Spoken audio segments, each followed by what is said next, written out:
Everyone, exercise complete করেছি। আমার মাথা একটু গুটিয়ে দাও, নিজেরটা শুধু গুটিয়ে নিল। দেখো তো, পাতার সময় আমি দুটো পাতবো, নিয়ে আসবার সময় আমি দুটো নিয়ে আসবো, কিন্তু তোলার সময় শুধু তুমি নিজেরটা তোলে। ওই দেখেছো, আমার এক্সারসাইজ হয়ে গেছে, তুমি এটা করে দাও। হ্যাঁ, এখন ব্রেকফাস্টের পালা কী খাবে বলো? আমি পাউরুটি খাবো না, ছাতু খাবো না, আমি আমার ভালো লাগছে না ছাতু হাতু করতে। ওটস খাবে? সবই কালকেই খেলাম, কালকেই করলাম। চিড়েও তো কালকে খেয়েছি, চিড়ে তো তোমাকে কালকে টিফিনে দিয়েছি, আমি চিড়ে খেয়েছি। এই যে কি খাবো, এটা যে একটা কাজ করি, আমার যে ব্রেকফাস্ট প্ল্যানের যে ছবিগুলো আছে সেগুলো বের করি, যেটা ভালো লাগবে সেটা খাওয়া করি। সে তো অবশ্যই, সেটা আর কি, আমাকে তো আর তুমি করে খাওয়াবে না, করবে কি? একটাই ব্রেকফাস্ট, ডিম পাউরুটি আর টুইটির ফেভারিট হলে প্যানকেক, ব্যাস এই দুটো হচ্ছে, তুমি জানো। ডিম পাউরুটি আমি খাবো না, আমার ভালো লাগছে না পাউরুটি। খাওয়াতে বলেছি, ছাতু খাওয়াবে আমাকে।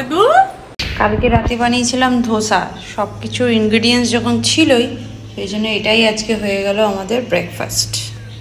শুধু ধোসাটা বানিয়ে নিলাম আর তার সাথে কফি, একদম সাউথ ইন্ডিয়ান ব্রেকফাস্ট।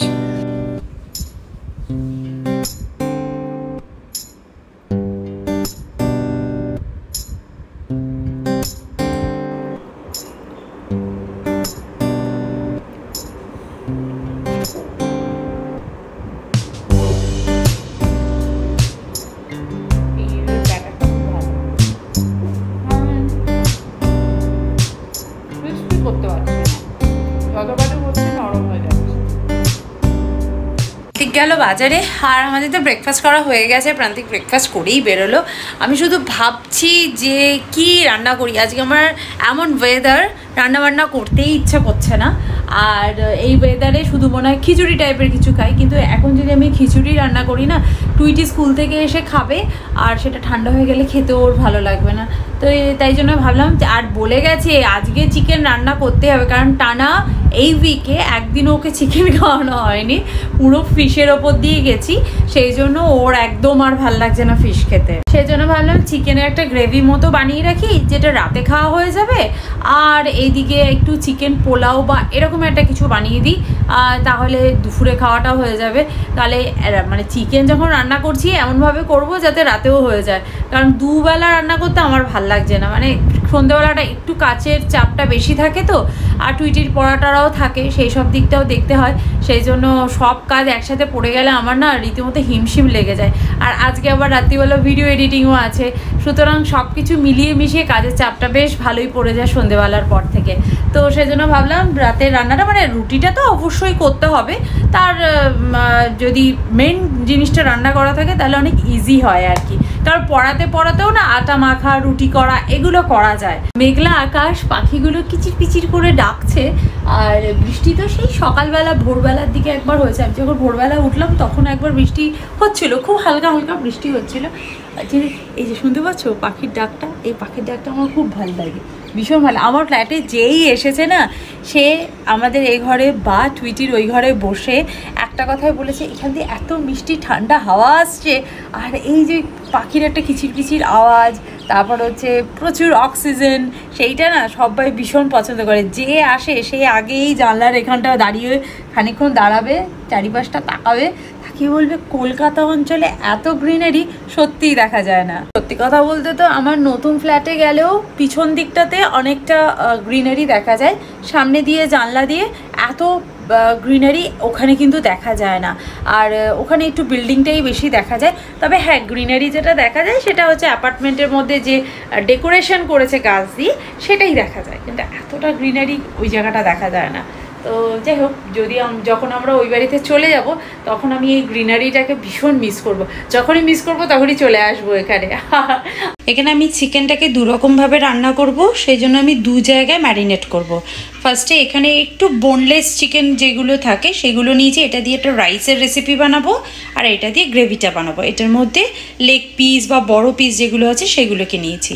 এটাকে ম্যারিনেট করবার জন্য আমি একটুখানি টক দই, আর এখানে আমি মশলা নিয়েছি হচ্ছে black pepper, red chilli powder, salt, আর এখানে নিয়েছি এটা হচ্ছে গরম মশলা আর কসুরি মেথি।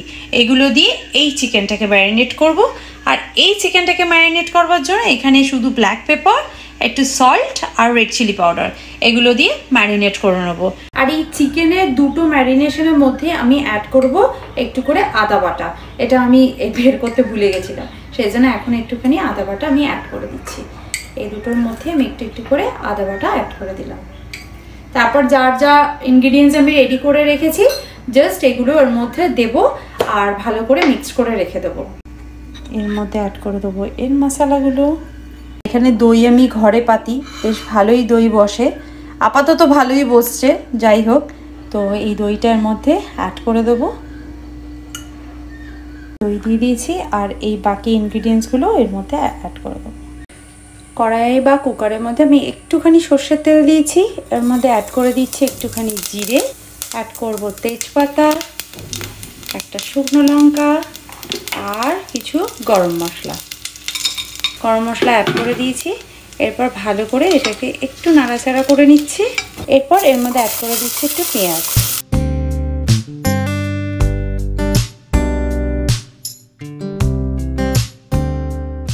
পেঁয়াজ টমেটোটা হালকা করে ভেজে নিয়েছি। এরপর আমি এর মধ্যে কোরিয়ান্ডার পাউডার, কিউমিন পাউডার আর একটুখানি সল্ট দিচ্ছি, কারণ চিকেনের মধ্যে ম্যারিনেশনে অলরেডি আমি সল্ট অ্যাড করে দিয়েছি। এই মশলাটাকে ভালো করে কষিয়ে নেব। আর এখন একটু ড্রাই হয়ে গেছে, সেই জন্য পরিমাণ মতো একটুখানি জল দেবো যাতে মশলাটা পুড়ে না যায়। এখানে মশলাটা কষানো হয়ে গেছে। তারপরে এখানে যে চিকেনটাকে আমি ম্যারিনেট করে রেখেছিলাম, এবার এই চিকেনটাকে যাবে সোজা এই পাত্রের মধ্যে। আর এবার শুধু মিক্সড ভালো করে এবার শুধু মশলার সাথে এই চিকেনটাকে মিক্স করে নেবো আর ভালো করে চিকেনটাকে সেদ্ধ করে নেবো। চিকেনটাকে কষিয়ে নিয়েছি আর একটু কোরিয়ান্ডার লিভস এবার আমি অ্যাড করে দিলাম। গরম মশলা এবং বাকি যে মশলা সবই তো দেওয়াই আছে, আর কিচ্ছু দিতে হবে না।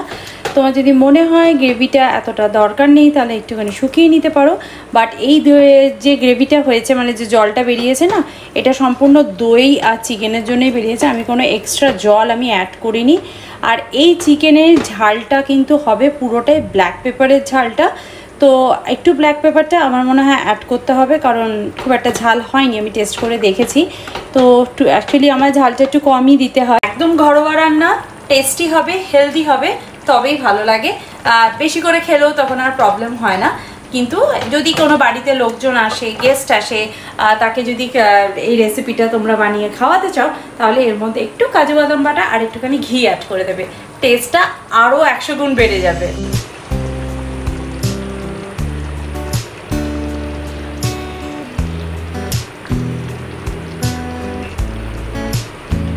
কুকারের মধ্যে আমি একটুখানি তেল দিয়ে এখানে বিন, গাজর আর পেঁয়াজটাকে একটু ছোট ছোট করে কেটে রেখেছিলাম, সেটাকে ভালো করে ফ্রাই করে নিলাম।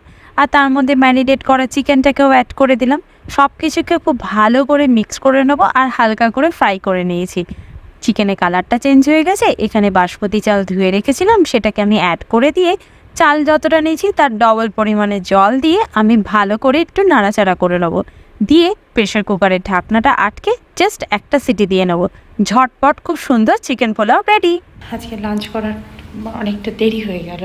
এই সমস্ত পুজো টুজো করতে, বৃহস্পতিবার তো পুজো করতে একটু সময়ও লাগে, সব কিছু মিলিয়ে মিশিয়ে দেরি হয়ে গেল লাঞ্চ করতে। এখানে বসে পড়েছি লাঞ্চ করতে, প্রান্তিকেরটা নিয়ে বসেছি। প্রান্তিক এখন মিটিংয়ে রয়েছে, হয়ে এসছে বললো, মিটিং করে এসেই খেতে বসে যাবে। হচ্ছে আজকে আমাদের লাঞ্চ, এই ফ্রাই চিকেন দিয়ে রাইসটা বানিয়েছিলাম সেটা, আর এখানে একটু চিকেন আর উইথ গ্রেভি নিয়ে নিয়েছি টেস্ট করবার জন্য। আর একে হচ্ছে রায়তা। এই হচ্ছে আজকে আমাদের লাঞ্চ।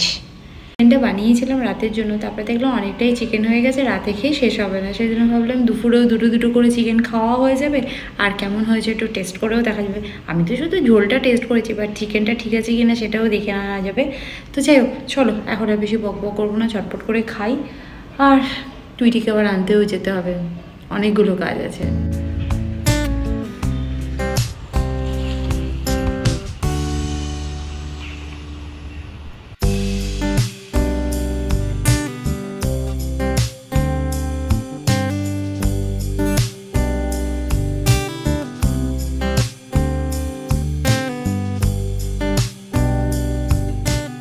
প্রান্তিকা থেকে নিয়ে এসছে বাজার থেকে এই বাদামগুলো, কাঁচা বাদাম ছিল আমি তো ওভেনে দিয়ে সুন্দরভাবে রোস্ট করেছি। এগুলো ছাড়াতে বসেছি, সবে এইটুকু ছাড়াতে পেরেছি। এই ছাড়াতে গিয়ে মনে হচ্ছে আমার মাথার যে কটা চুল কালো আছে সবই সাদা হয়ে যাবে। আমি কোনো টিপস পাচ্ছি না, এই সারা ঘর নোংরা হয়ে যাবে। আমি করে নিয়ে এম করে ফু দেবো, পরিষ্কার হয়ে যাবে, তাড়াতাড়ি ছাড়ানো হয়ে যাবে। কিন্তু তারপরে যে জায়গাটা নোংরা হবে সেই জায়গাটা পরিষ্কার করতে হবে। ও বাবারে, এই বাদাম ছাড়ানো একটা বিশাল টাস্ক। কাউকে বললে একটুখানি টুইটিকে বা প্রান্তিককে বলবো 2-4টে ছাড়াবে, ছাড়িয়ে বলবে হাতে ব্যথা পায়ে ব্যথা বলে উঠে চলে যাবে। এই কাজটা আমাকেই করতে হবে। অনেক দিন পরে আমেরিকা থেকে আমার এক বন্ধু ফোন করেছে। তাদের এখন সকাল, আর এখন 4 জুলাই, তো আজকে 4 জুলাইয়ের ছুটি, সেই জন্য সকাল সকাল হয়েছে আর ফোন করেছে। আর আমি এদিকে রান্না করছিলাম, আটা মাখছিলাম।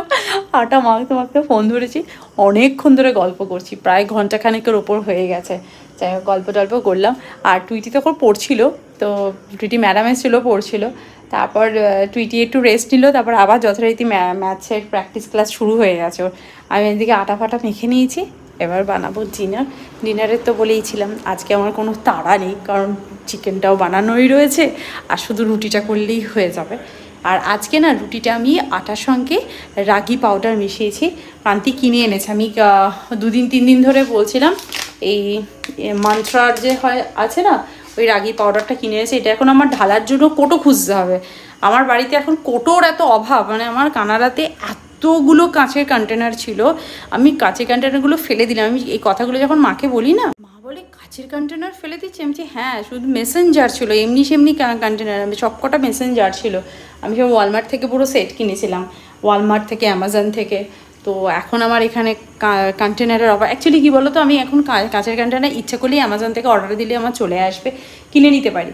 কিন্তু এই জিনিসগুলোকে নিয়ে তো আবার আমায় শিফট করতে হবে।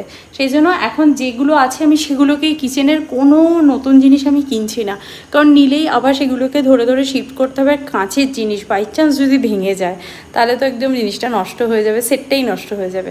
সেই জন্য ভাবছি যেগুলো আছে সেগুলো দিয়ে মোটামুটি চালিয়ে দিই। ও বাড়ি থেকে নতুন কিনবো, নতুন কিচেনে নতুন কন্টেনার। শুধু মশলা মানে স্পাইসেস পাউডার স্পাইস রাখবার জন্য আমি কিছু জার কিনে নিয়েছি, দু রকমের, একটা সরু জার আর একটা বড় জার, ওই দিয়েই মোটামুটি কাজ চালিয়ে দিচ্ছি। যাই হোক, এখন বানাই, রুটিটা বানিয়ে নিই, তারপর তো টুইটি ক্লাস হলে তারপরেই আমরা খেতে পারবো।